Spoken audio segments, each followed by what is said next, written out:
Pakistan's most watching legal awareness YouTube channel.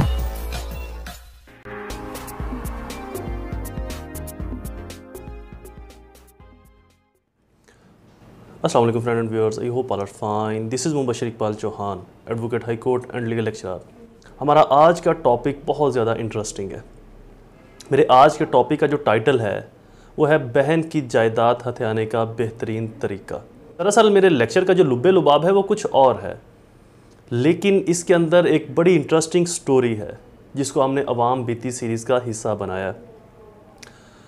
ये story सुनकर आप हंसेंगे भी और आपको लगेगा कि शायद मैं कोई लतीफ़ा सुना रहा हूँ। पहले आपको स्टोरी सुनाता हूँ, उसके बाद ये जो हमारे पास केस आया पहले इसकी स्टोरी सुनाता हूँ आपको, इसकी कहानी सुनाता हूँ, उसके बाद इसके लीगल कॉन्सिक्वेंस और लीगल प्रिकॉशंस मेजरमेंट्स को भी डिस्कस करूँगा कि कौन कौन से प्रोसीजर अडॉप्ट हमने किए, और अगर आपके साथ भी ऐसा कुछ हो जाए तो कौन से प्रोसीजर अडॉप्ट करने चाहिए।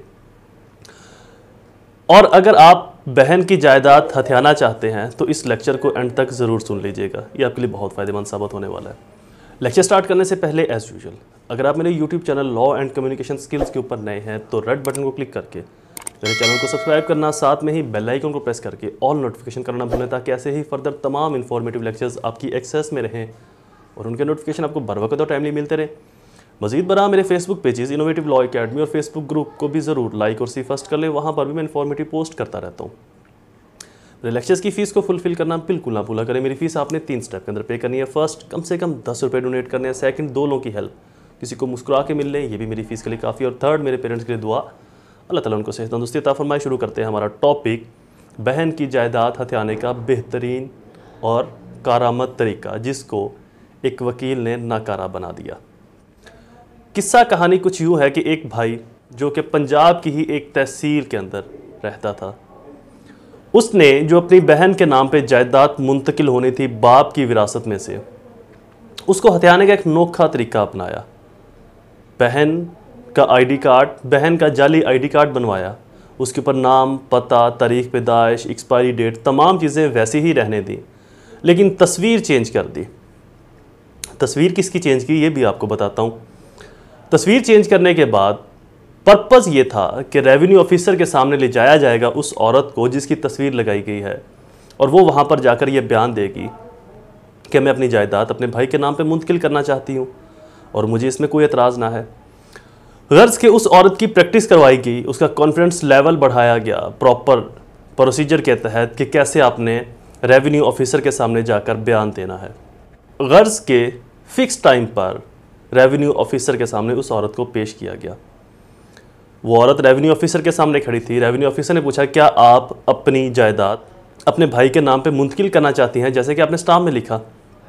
उस औरत ने कहा, जी, मेरी तमाम मनकूला और गैर मनकूला जायदाद जो कि मुझे बाप की तरफ से वरासत में मिलनी है वो मैं अपने भाई को गिफ्ट करती हूँ, मैं अपने भाई के नाम पे मुंतकिल करवाना चाहती हूँ और आप भी उसको मुंतकिल कर दें, इसमें मुझे कोई भी एतराज़ ना है, और मैं अपनी खुशी से बखमसा होशो हवासी अपनी तमाम जायदाद अपनी वो तमाम जायदाद जो अपने बाप से मुझे वरासत में मिलनी थी अपने भाई के नाम पे मुंतकिल करना चाहती हूँ, और मुझे इसमें कोई एतराज़ ना है अगर आप भी उसको मेरे भाई के नाम पे ट्रांसफ़र कर दें। रेवेन्यू ऑफिसर साहब ने आईडी कार्ड देखा, उस औरत की शक्ल देखी और सेटिस्फेक्शन के बाद जायदाद को ट्रांसफ़र ऑफ प्रॉपर्टी का प्रोसीजर अडॉप्ट किया। वो औरत कौन थी जिसकी तस्वीर उस शनाख्ती कार्ड के ऊपर लगाई गई? वो औरत थी उस भाई की अपनी बीवी।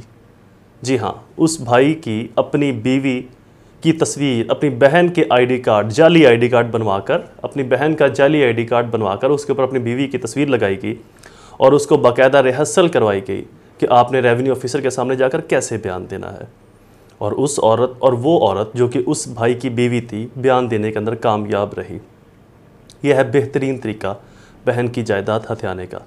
आप लोगों को लग रहा होगा ये एक लतीफ़ा है, कोई फ़नी बात है, वकील साहब ने योजी गला भी करेंगे, तो जनाब ये लतीफ़ा नहीं, ना ही कोई फ़नी बात है, ये एक हकीकत पे मबनी सच्चा वाक़या है जिसको मैंने अपनी ज़ुबान से आप तक पहुँचाया।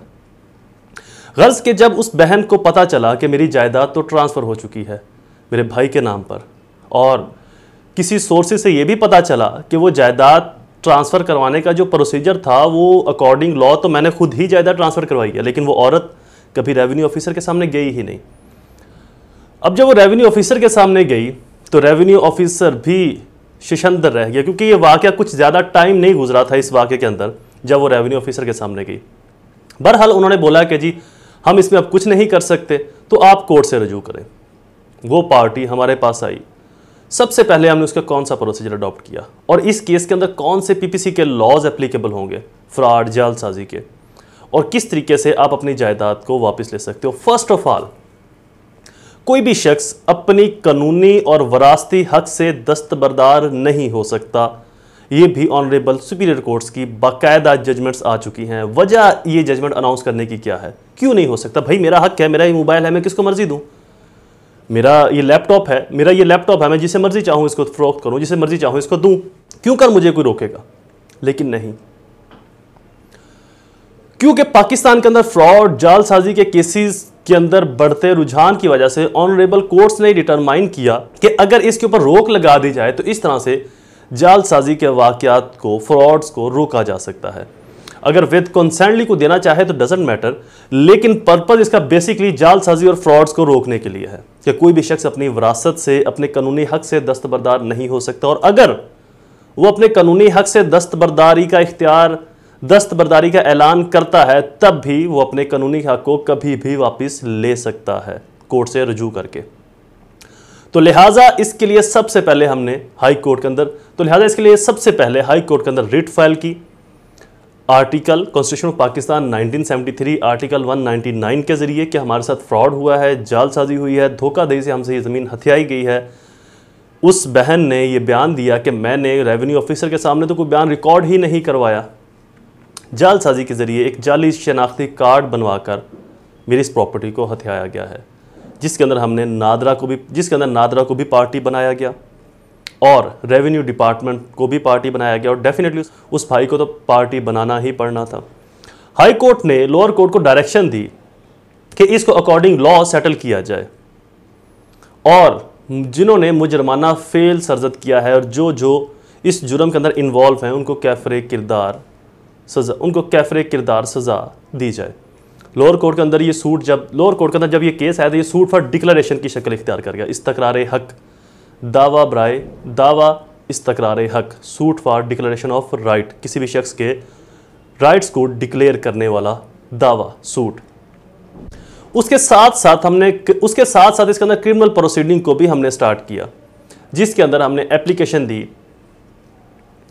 अब अगर ये केस जो कि डेफिनेटली उस बहन की हक के अंदर जाएगा, उस बहन की फेवर में जाएगा और उसको उसकी प्रॉपर्टी मिलेगी, तो सिर्फ प्रॉपर्टी मिलने तक ये केस खत्म नहीं होता। इसके अंदर कुछ ऐसे लॉज भी एप्लीकेबल होंगे पीपीसी के, जिनसे उस शख्स को जेल की सलाखों के पीछे भी जाना पड़ेगा। और अगर इसके अंदर नादरा या रेवेन्यू डिपार्टमेंट के ऑफिसरान शामिल होंगे तो उनके ऊपर भी सेक्शंस एप्लीकेबल होंगे जिन्होंने अपने इख्तियारात का नाजायज़ इस्तेमाल किया।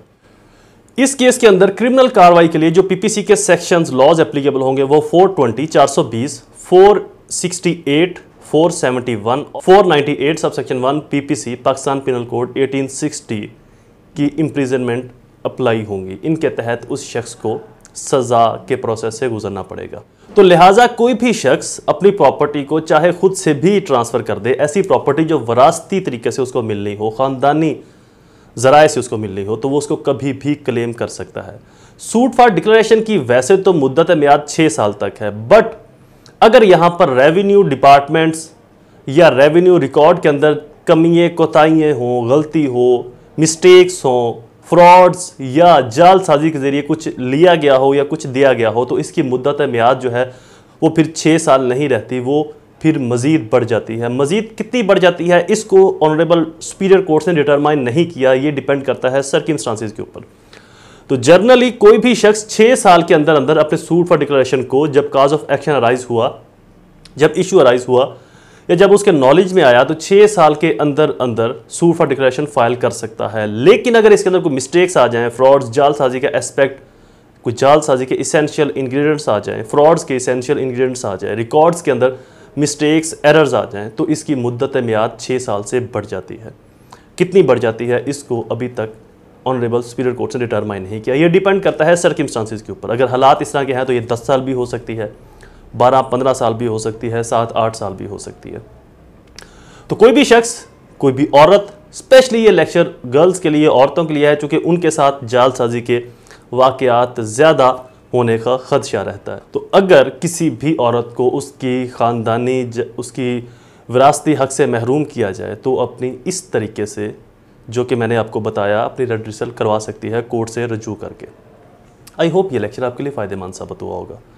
ऐसे ही इन्फॉर्मेटिव वीडियोज़ को सुनने के लिए मेरे चैनल को सब्सक्राइब करना बिल्कुल ना भूला करें। मेरे वीडियोज़ को शेयर ज़रूर किया करें अपने तमाम हल्का अहबाब में, अपने दोस्तों के साथ, अजीज़ व क़ारब में, अपने कोलीग्स, फेलोज़ के साथ। दोबारा हाजिर होऊंगा किसी नए इन्फॉर्मेटिव लेक्चर के साथ। तब तक मुझे अपनी दुआओं में ज़रूर याद रखें। अल्लाह ताला आप सबका हामी व नासिर हो। वस्सलाम।